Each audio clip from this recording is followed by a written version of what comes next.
Good morning students, Harda degree college के इस official YouTube channel पर आपका बहुत बहुत स्वागत है। मैं Vrinda Sabu, assistant professor Harda degree college, आज आपको बिजनेस स्टडीज क्लास 12 का चैप्टर 5 ऑर्गेनाइजेशन का एक रिवीजन वीडियो देने जा रही हूँ। तो बच्चों, सबसे पहले हम बात करेंगे कि हमने हमारा लास्ट चैप्टर जो था प्लानिंग, उस पर चर्चा करी थी। प्लानिंग क्या होता है? It is a primary function of the management. मतलब नियोजन जो होता है वो मैनेजमेंट का, प्रबंध का सबसे पहला कार्य है, ठीक है, जिसमें हम ऑब्जेक्टिव डिसाइड करते हैं कि हमें करना क्या है। उसी को आगे बढ़ाते हुए अब जो हमें करना क्या है उसको हम कैसे करेंगे वो हम ऑर्गेनाइजिंग में बात करने जा रहे हैं, ठीक है। सबसे पहले हम चैप्टर का अर्थ समझते हैं ऑर्गेनाइजेशन का। देखिए, ऑर्गेनाइजेशन मतलब होता है एक संगठन। When two or more than two people are coming together for achieving a common objective of a business, it is known as an organization.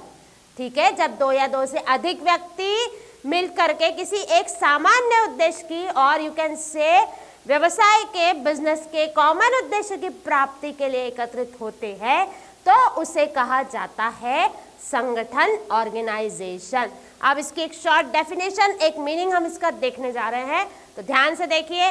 देखिए क्या बोल रहा है, the organising function leads to the creation of an organisational structure. मतलब ये organisation का एक structure बनाने जा रहा है, उसकी एक संरचना करने जा रहा है कि कौन कैसे कब किसके अंदर किसके ऊपर कार्य करेंगे। देखें, which includes the designing of roles. जैसे अभी हमने लास्ट सेंटेंस में बात करी, डिजाइनिंग ऑफ रोल्स, कौन किसको अथॉरिटी देगा और कौन रिस्पॉन्सिबिलिटी पे काम करेगा। इट मीन्स दैट रोल का मतलब यहाँ ये है अथॉरिटी एंड रिस्पॉन्सिबिलिटी रिलेशनशिप को डिक्लेयर करना। To be filled by suitably skilled people. और किस तरीके से अथॉरिटी एंड रिस्पॉन्सिबिलिटी रिलेशनशिप बांटी जाएगी, उनके मतलब जो भी वर्कर्स, जो भी एम्प्लॉयज आपके यहाँ काम कर रहे हैं, उनके स्पेशलाइजेशन, उनके अंदर क्या क्या स्किल्स है, उनके स्किल्ड के हिसाब से उनको काम बांटा जाएगा। And defining the inter relationship between this roles so that ambiguity in performance of duties can be eliminated. जब सब कुछ डिक्लेयर है, अथॉरिटी एंड रिस्पॉन्सिबिलिटी रिलेशनशिप, तो कुछ भी गलत होने की संभावना जो है हमारे ऑर्गेनाइजेशन में कम रहेगी। The aim of organising is to enable people to work together for a common purpose. जैसे कि हमने बात करी, ऑर्गेनाइजिंग का मेन एम क्या है कि एक कॉमन ऑब्जेक्टिव, एक कॉमन पर्पस के लिए जितने भी एम्प्लॉयर एम्प्लॉयज हमारे ऑर्गेनाइजेशन में काम कर रहे हैं उनको उस कॉमन ऑब्जेक्टिव के पीछे डायरेक्शन देते रहना है और उसी के पीछे काम करना है। ओके,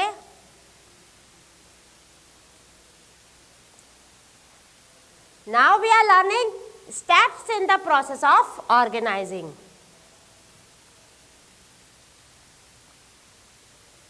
देखिए,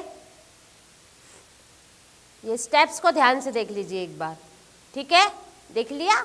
अब देखिए ये कैसे कैसे चल रही है ना। सबसे पहले what we are doing, identification and division of work, ठीक है, बात समझ में आ गई। प्लानिंग में हम ऑब्जेक्टिव डिसाइड कर रहे हैं एंड ऑर्गेनाइजिंग में हम उस ऑब्जेक्टिव को कैसे पूरा करना है उसके अरेंजमेंट्स कर रहे हैं। तो सबसे पहले ऑर्गेनाइजिंग की डेफिनेशन स्टेप में क्या है, प्रोसेस में identification and division of work. सबसे पहले कार्य को आइडेंटिफाई करिए कि हमें करना क्या है, राइट। एक तरफ हमने हमारा पर्पस, एक तराजू पे हमारा पर्पस है, राइट, ऑब्जेक्टिव है। अब अगले उस पर हमको ये देखना है कि पर्पस के हिसाब से हमारे क्या क्या कार्य रहेंगे, उस पर्पस को पूरा करने के लिए हमें क्या क्या एक्टिविटीज करनी पड़ेगी, क्या क्या ऑपरेशंस करने पड़ेंगे, राइट। एंड उसको आइडेंटिफाई करके उसको वर्क को आपको क्या करना है, डिवाइड करना है। As we studied in first principle of mister Henry Fayol, division of work. Yes, सबसे पहले आप काम को डिवाइड करिए, डिवाइड, और उसके बाद उस काम को करिए, ठीक है।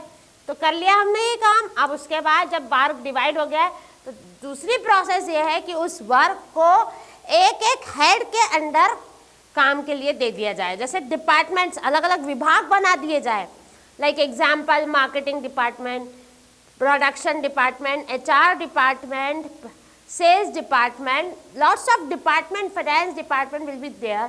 बहुत सारे डिपार्टमेंट्स होते हैं किसी ऑर्गेनाइजेशन में, सबको अलग अलग बांट दिया जाए, सबके काम को, सबके अलग अलग हेड्स बना दिए जाए, मैनेजर्स बना दिए जाए। और अब क्या होगा कि वो मैनेजर्स अपने अपने काम को देखेंगे और अपनी अथॉरिटी को डेलीगेट करेंगे, और उसके बाद जब वो सारी वर्क हो जाएगा तब वो ऊपर वाले अथॉरिटीज को रिपोर्ट करेंगे, right. Then next is the assignment of duties. अब आपका डिपार्टमेंट बन चुका है, अब आपको ड्यूटीज अपॉइंट करनी है।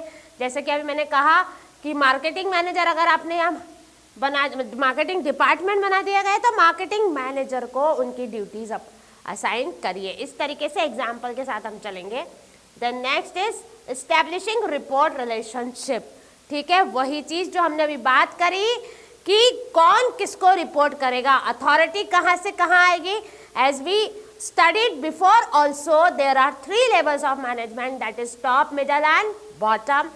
तो अथॉरिटीज कहाँ से कहाँ आ रही है ऊपर, और कहाँ से कहाँ रिपोर्टिंग होगी, कैसे रिलेशनशिप अथॉरिटी और रिस्पॉन्सिबिलिटी के बनेंगे, ये सारी चीज़ें यहाँ पर आपको डिक्लेयर करनी है। तो सबसे पहले आइडेंटिफाई करें वर्क को, डिवाइड करें, डिपार्टमेंट बनाएं, उनकी ड्यूटीज़ उन्हें अलग अलग असाइन करें, और फिर रिपोर्टिंग रिलेशनशिप को डिक्लेयर करें। इस तरीके से आपका प्रॉपर ऑर्गेनाइजेशन चलेगा। अब हम बात कर रहे हैं इंपॉर्टेंस ऑफ ऑर्गेनाइजिंग की, तो प्लीज सी दिस डायग्राम।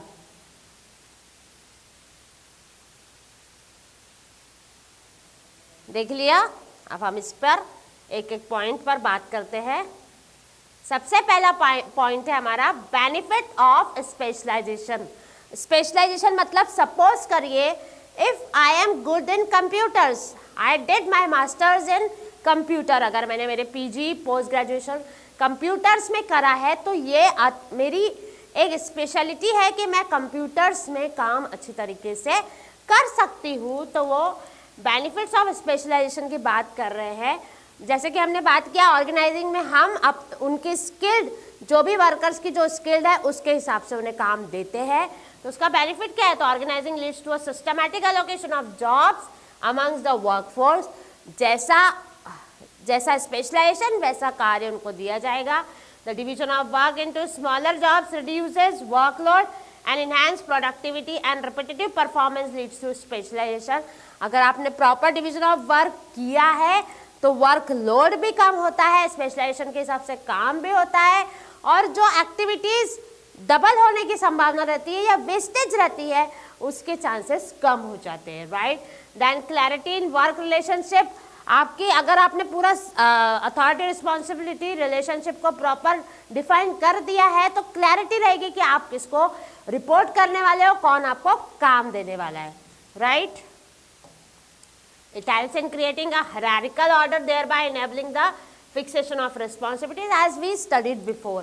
ठीक है, now optimum utilization of resources, सारी चीजें फिक्स है तो जितने भी resources हमारे पास अवेलेबल है like man, machine, material, money and method, तो उनका हम ज़्यादा से ज़्यादा उपयोग कर सकते हैं। Effective administration, yes of course, अगर सारी चीज़ें डिसाइडेड है, डिक्लेयर्ड है, क्लियर है तो आप एडमिनिस्ट्रेशन में भी आपको कोई दिक्कत नहीं होती है। आपको वो 3 लेवल्स, हमेशा 3 लेवल स्ट्रक्चर हमें याद रखना है, टॉप, मिडल एंड बॉटम। उनका ऑर्गेनाइजेशन, उनका एडमिनिस्ट्रेशन हम प्रॉपरली कर पाएंगे, right. Then adaption to changes, the process of organising is flexible which allows the business enterprise to accommodate changes in the business environment. It also provides stability to an enterprises, right. हम बात कर रहे हैं changes की, yes of course, जब हम काम कर रहे हैं, ऑर्गेनाइजिंग कर रहे हैं तो हम प्रॉपर स्पेशलाइजेशन के हिसाब से काम दे रहे हैं, प्रॉपर रिलेशनशिप के हिसाब से अथॉरिटी रिस्पॉन्सिबिलिटी को का लिंक चला रहे हैं। तो दूसरी चीज़ ये है कि अगर वहाँ कुछ हमें चेंजेस करने पड़ रहे हैं तो हम इजीली अडेप्ट कर सकते हैं उन चेंजेस को, क्योंकि चेंजिंग इन्वायरमेंट, बिजनेस इन्वायरमेंट की जब हम बात कर रहे हैं तो काफ़ी सारे एनवायरमेंटल अफेक्ट्स होते हैं जो हमारे बिजनेस पे भी अफेक्ट करते हैं, तो उनको हम प्रॉपरली इन रिलेशनशिप के क्लियर होने के कारण अडॉप्ट कर सकते हैं, right. Then development of personnel, personnel का मतलब होता है ह्यूमन रिसोर्सेज। तो आप स्किल्ड लोगों को वहाँ ले रहे हैं स्पेशलाइजेशन के हिसाब से, तो आप उनको उनके काम के लिए proper training and development programme भी चला सकते हैं। पर्सोनल का मतलब होता है, ये कई बार बच्चे जो है इसे पर्सनल प्रोनाउंस करते हैं, its pronunciation is personnel. Personnel का मतलब होता है human resources, those employees those who are working in an organisation, okay. And expansion and growth, yes, आपकी सारी चीजें व्यवस्थित है तो आप अपने बिजनेस को एक्सपांड भी कर सकते हैं और ग्रोथ की तरफ भी ले जा सकते हैं। Now we are talking about organisation, organisational structure, मतलब एक संगठन की संरचना के बारे में हम पढ़ेंगे।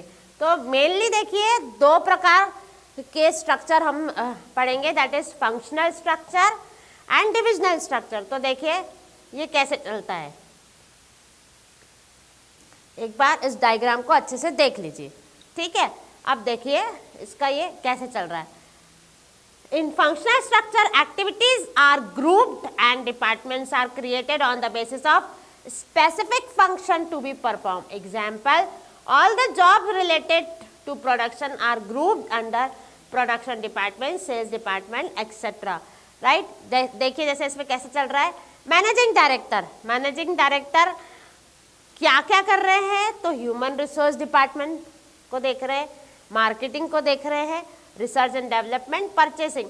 ये मतलब एक एग्जाम्पल है कि ये जो मैनेजिंग डायरेक्टर है ये चार चीज़ों को इस तरीके से देख रहे हैं, मतलब function wise human resource department एक काम है, उसको मैनेज करना एक काम है, मार्केटिंग डिपार्टमेंट को मैनेज करना एक काम है, रिसर्च एंड डेवलपमेंट का सिस्टम देखना एक काम, मतलब ये फंक्शन है, all are this are functions. तो क्या कर रहा है मैनेजिंग डायरेक्टर, ये सारे फंक्शंस को मतलब कि देख रहे हैं उस पर वर्कआउट करवा रहे हैं, ठीक है। एग्जाम्पल समझ में आया आपको। All the job related to production are grouped under production department. जितने भी जॉब रहेंगे वो प्रोडक्शन डिपार्टमेंट के, जैसे सपोज कर लो यहाँ प्रोडक्शन डिपार्टमेंट है और ये प्रोडक्शन डिपार्टमेंट के सारे काम है, तो वो ऐसे यहाँ वाली अथॉरिटी जो भी रहेगी वो उनको देखेगी, राइट।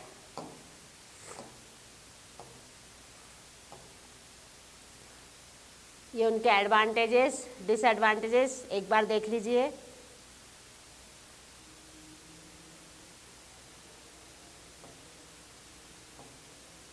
अब हम बात करेंगे डिविजनल ऑर्गेनाइजेशनल स्ट्रक्चर की, ठीक है।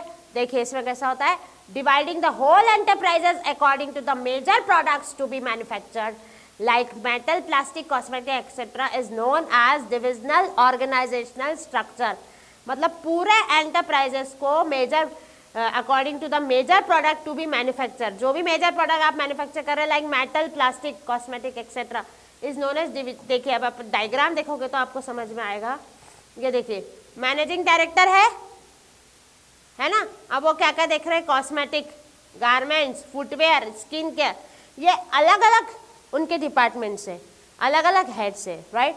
अब अगर हम कॉस्मेटिक गारमेंट्स की बात कर रहे हैं तो गारमेंट भी ह्यूमन रिसोर्स, गारमेंट्स के काम में भी एक ही कंपनी है जो अलग अलग चीज़ों पर काम कर रही है, अलग अलग प्रोडक्ट लाइन पे काम कर रही है, और अलग अलग जैसे कॉस्मेटिक रहेगा तो उनके भी ये चार डिपार्टमेंट्स रहेंगे, गारमेंट्स रहेगा तो उनके भी ये चार रहेंगे, फुटवेयर रहेगा तो उनके भी रहेंगे, और स्किन केयर, मतलब अलग अलग डिपार्टमेंट। इस तरीके से डिवीजन वाइज और जो है अपना स्ट्रक्चर बढ़ता जा रहा है। अगर सेम खाली हमारे कंपनी में कॉस्मेटिक का ही काम होता है तो जो हमने फंक्शन वाइज देखा था, अब ये फंक्शन, अब हमारे कंपनी में बहुत सारे काम होते हैं, तो ये चार अगर काम है एग्जाम्पल के तौर पे, तो इनके अंदर ये सारे काम, सारे डिपार्टमेंट्स बनेंगे और ऐसे काम चलेगा। सी द एडवांटेज एक बार देख लीजिए, डिसएडवांटेज देख लीजिए। अब हम बात करते हैं फॉर्मल ऑर्गेनाइजेशन की। फॉर्मल ऑर्गेनाइजेशन का मतलब होता है औपचारिक संगठन, ठीक है। देखिए इसमें क्या बोल रहे हैं वो, formal organisation refers to the organisation structure that is designed by the management to accomplish organisational goal.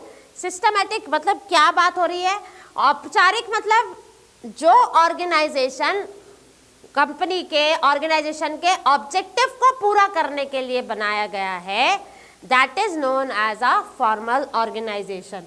Okay, ये देखिए इसके features, advantages, disadvantages, clearly defines the lines of authority and responsibility for every individual in an organisation. ठीक है, सारी चीजें formally, ये चीजें हम ऊपर देख चुके हैं हमारे इंट्रोडक्शन पार्ट में, दैट्स व्हाई आप केवल यहाँ एक बार देख लीजिए। ठीक है, ना इनफॉर्मल ऑर्गेनाइजेशन क्या होते हैं? तो interaction among people at work gives rise to a network of social relationship among employees called the informal organization. The main purpose of this organization structure is the psychological satisfaction of the employees with common interest. For example, employee with similar interest in books, films, religion, etc. may form their own informal groups.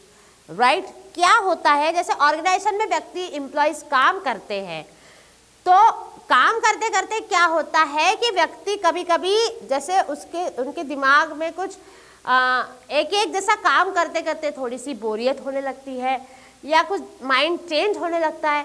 तो ऐसे में क्या होता है कि organisation में थोड़े थोड़े इनफॉर्मल ग्रुप्स के क्रिएशन होते हैं और होने भी चाहिए, ताकि जो है काम करते करते व्यक्ति अपने जैसे लोगों के साथ मिलकर के थोड़ा सा एंटरटेनमेंट कर सकता है, थोड़े से गॉसिप्स करता है, और वो गॉसिप जो है हमें ऐसा लगता है कि वो वेस्टेज ऑफ टाइम है, बट ऐसा नहीं है। थोड़े समय की बात कर रहे हैं, नॉट पूरे समय की, थोड़े समय के लिए वो चीज़ें काम आती है और माइंड फ्रेश होने के कारण जो है एम्प्लॉय का जो वर्क है उस पर वो और अच्छे तरीके से कॉन्सेंट्रेट कर पाते हैं। राइट, इसलिए इनफॉर्मल ऑर्गेनाइजेशन जो है वो एक सोशल ग्रुप का नाम उसे हम दे सकते हैं, और वही जो है कभी कभी फॉर्मल ऑर्गेनाइजेशन में हमें हेल्प करता है आगे काम करने के लिए। ये इसके एडवांटेज डिसएडवांटेज देख लीजिए, फीचर्स।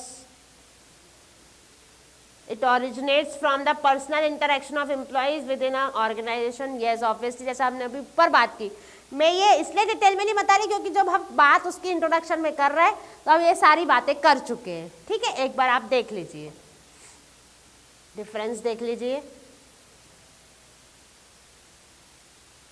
अब हम बात करेंगे most important topic of organising is delegation. Delegation का मतलब क्या होता है? हम एक वर्ड जब हम देखते हैं डेलीगेशन ऑफ अथॉरिटी, मतलब हमारे कार्यभार को, है ना, जो हमारे पास कार्य है उसको विभाजित करना, लोगों में बांटना, that is known as delegation. ठीक है, delegation of authority merely means the granting of authority as we said to subordinates to operate within prescribed limits. ठीक है, अपनी अथॉरिटी को बांटना, it is known as a delegation of authority. ठीक है, इसमें एलिमेंट्स क्या क्या है हम काफ़ी ऊपर बात कर चुके हैं, अथॉरिटी, रिस्पॉन्सिबिलिटी एंड अकाउंटेबिलिटी। ठीक है, जब हमने बात करी top, middle and bottom level की, तो जो अथॉरिटी है वो ऊपर से नीचे की ओर आती है, from top to middle and middle to bottom, और जब वो ऊपर से नीचे आती है तो वो क्या बन जाती है? उनकी रिस्पॉन्सिबिलिटीज बन जाती है, नीचे वालों की रिस्पॉन्सिबिलिटी बन जाती है। तो जो नीचे वाले हैं, मतलब बॉटम वाले जो है वो अपनी रिस्पॉन्सिबिलिटीज को पूरा करके मिडल वाले को देते हैं, एंड मिडल वाले अपनी रिस्पॉन्सिबिलिटीज को पूरा करके टॉप वाले को देते हैं। तो now the word is accountability. So authority plus responsibility, जब आपको अथॉरिटी मिली है तो वो आपकी अब रिस्पॉन्सिबिलिटी बन गई है, तो authority plus responsibility equals to an accountability. The result will known as an accountability. ठीक है, अब अकाउंटेबिलिटी को एक बार देखो। Accountability implies being accountable for the final outcome. Okay, when a superior assign a work to a subordinate, he or she is answerable to the superior for its outcome. ठीक है, कौन अकाउंटेबिलिटी के लिए responsible कौन रहेगा? ये words बहुत आपको क्रिटिकल लग रहे होंगे, पर आप ध्यान दीजिए। जैसे सपोज करिए किसी कंपनी को कोई ऑर्डर मिलता है, कोई प्रोजेक्ट मिलता है। ठीक है, प्रोजेक्ट मिला, तो प्रोजेक्ट किसको मिला? कंपनी को मिला, मतलब टॉप लेवल अथॉरिटी को। उन्होंने अपनी अथॉरिटी डेलीगेट करी किसको? मिडिल लेवल को। मिडिल लेवल ने अथॉरिटी को डेलीगेट किया कहाँ पर? बॉटम लेवल पर। राइट, अब ये हर व्यक्ति की रिस्पॉन्सिबिलिटी है कि उसको पूरा करे, उस प्रोजेक्ट को पूरा करने में अपना अपना कंट्रीब्यूशन दे, जो जो काम उन्हें मिला है वो पूरा करे, ठीक है, सब अकाउंटेबल है उस काम के लिए। बट इफ सपोज अगर वो प्रोजेक्ट टाइम पे पूरा नहीं होता है, सब उन्होंने प्रोजेक्ट दिया था कि हमें 3 महीने में ये प्रोजेक्ट पूरा करके दीजिए, अगर आप 3 महीने में प्रोजेक्ट पूरा नहीं कर पाए तो who will be accountable for that work? कभी आप इस विषय पर सोचें, who will be accountable for that work? सोचिए, कौन है उस चीज के लिए accountable? Yes, of course the top level authority. वो आप, अगर आपके पास आता है जो प्रोजेक्ट दिया हुआ वाला कंपनी और आप कहते हैं सर हमारा वर्क पूरा नहीं हुआ, तो आप ये नहीं बोल सकते कि हमारे मिडिल लेवल ने पूरा करके नहीं दिया या बॉटम लेवल ने पूरा करके नहीं दिया। यू आर अकाउंटेबल, मतलब top level authority will be accountable to give an answer to the next party, है ना। ये बात हो गई हमारे पूरे एक प्रोजेक्ट की, जैसे हमने एग्जाम्पल लिया। बट जब हम पर्सनली बात करें, एक एक लेवल की बात करें, तो जिस जिस लेवल को काम मिलता जा रहा है तो वो लेवल अकाउंटेबल रहेगा उस काम को करने के लिए। ओके, तो ये देख लीजिए इनके डिफरेंसेस, वही बात करी है हमने, एक बार ध्यान से देख लीजिए, ठीक है। नाउ इम्पोर्टेंस ऑफ डेलीगेशन, ठीक है। देखिए, reduction of executives workload. Yes of course, जब हम काम को बांट देते हैं तो जो टॉप लेवल अथॉरिटी का वर्कलोड है वो ऑटोमेटिकली कम हो रहा है, सबके काम कम होते जा रहे हैं। और जो है, हम अगर काम को बांट करके करते हैं ना तो हम स्मार्ट वर्क कर सकते हैं।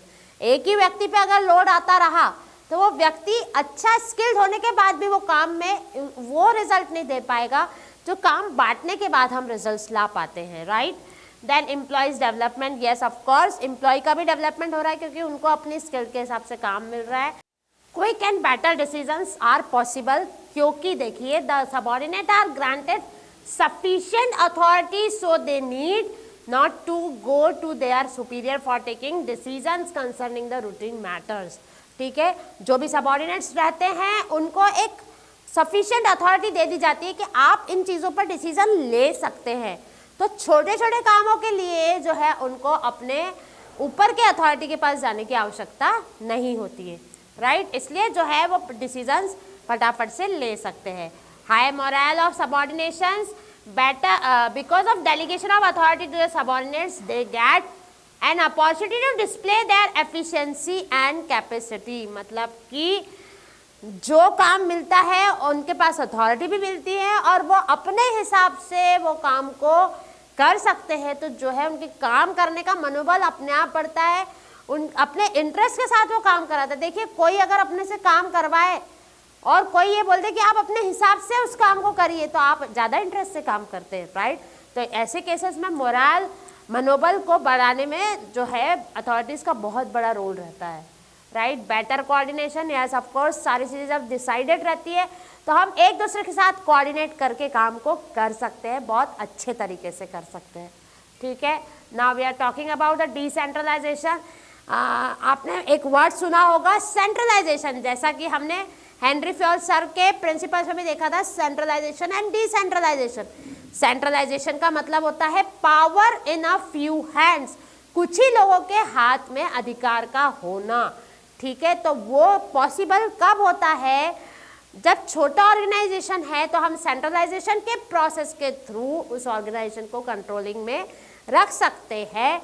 बट अगर बड़ा ऑर्गेनाइजेशन है तो हमें जो है डिसेंट्रलाइजेशन की प्रोसेस को अपनाना पड़ता है। डिसेंट्रलाइजेशन में हम पावर को बांट देते हैं, अलग अलग डिपार्टमेंट्स बना देते हैं, अलग अलग डिपार्टमेंट के हेड बना देते हैं और वो अपना अपना काम करके रिपोर्ट ऊपर वाली अथॉरिटीज़ को करते हैं। Decentralisation refers to systematic efforts to delegate to the lowest level all authority except to one which can be exercised at central points, okay। इसका इम्पोर्टेंस क्या है? It develops initiative among subordinate, मतलब initiative का मतलब क्या होता है? पहल करना।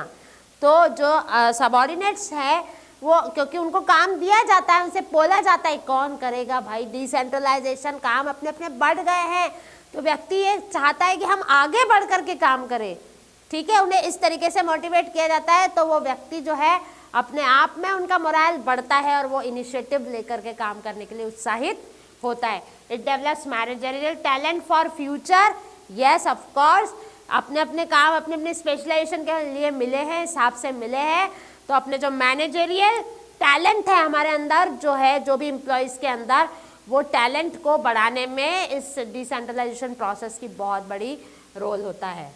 Quick decision making, yes of course, it relieves the top management, जब काम बढ़ जाता है, डिपार्टमेंटलाइजेशन हो जाता है, डिसेंट्रलाइज हो जाता है, तो एक जो टॉप मैनेजमेंट है उनके काम को थोड़ा सा रिलीफ मिलता है, तो वो जो है अपनी पॉलिसी मेकिंग और स्ट्रैटेजी मेकिंग में काम ज़्यादा अच्छे तरीके से कर सकते हैं। It facilitates growth, growth obviously सारी चीज़ें प्रीडिटरमाइंड रहेंगी, सब चीज़ें बहुत अच्छी तरीके से बटी हुई रहेंगी, तो ग्रोथ के चांसेस ज़्यादा रहते हैं एंड बेटर कंट्रोलिंग भी प्रॉपर हो पाती है, राइट। तो a short difference between the delegation and decentralisation देखिए,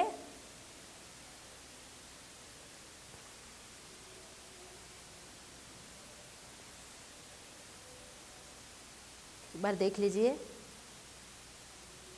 In this way we had completed our chapter organization. I hope आपको समझ में आया होगा। कोई भी डिफिकल्टी अगर हो तो आप कमेंट बॉक्स में लिख करके दे सकते हैं।